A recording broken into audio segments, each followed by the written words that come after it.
Party మారిన ఎమ్మెల్యేల అనర్హత పిటిషన్లపై చర్చిస్తున్నామన్నారు బీఆర్ఎస్ ఎమ్మెల్యే జగదీష్ రెడ్డి.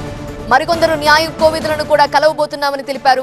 కవిత బెయిల్ పిటిషన్ అంశంపై న్యాయవాదులతో మాట్లాడుతున్నామని చెప్పారు. ఎమ్మెల్యేల పార్టీ మార్పుపై స్పీకర్ స్పందించడం లేదని, కాంగ్రెస్ పార్టీ తెచ్చిన చట్టాన్ని ఆ పార్టీనే ఉల్లంఘిస్తోందని ఆరోపించారు. వీటిని ప్రజల్లో ఎండగడుతూనే న్యాయం కోసం పోరాటం చేస్తామన్నారు.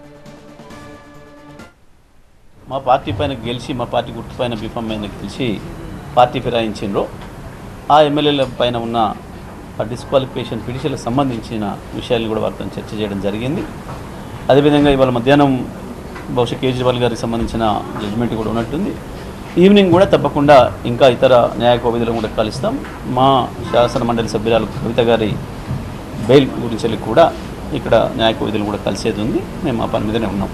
చేయాల్సినవి చేయకుండా, స్పీకర్లు కూడా సమయానికి స్పందించకుండా, ఏదైతే కాంగ్రెస్ పార్టీ ప్రభుత్వమే కాంగ్రెస్ పార్టీనే స్వయంగా తీసుకొచ్చిన ఈ ఫిరోది పార్టీ ఫిరాయింపుల నిరోధక చట్టం ఏదైతుందో, IVF ఒక అధునాతన సంతానోత్పత్తి చికిత్స. అనేక దంపతులకు తల్లిదండ్రులు కావాలనే వారి కలను నెరవేర్చుకోవడానికి సహాయపడుతుంది. ఈ రోజే OSS ఫర్టిలిటీని సందర్శించండి.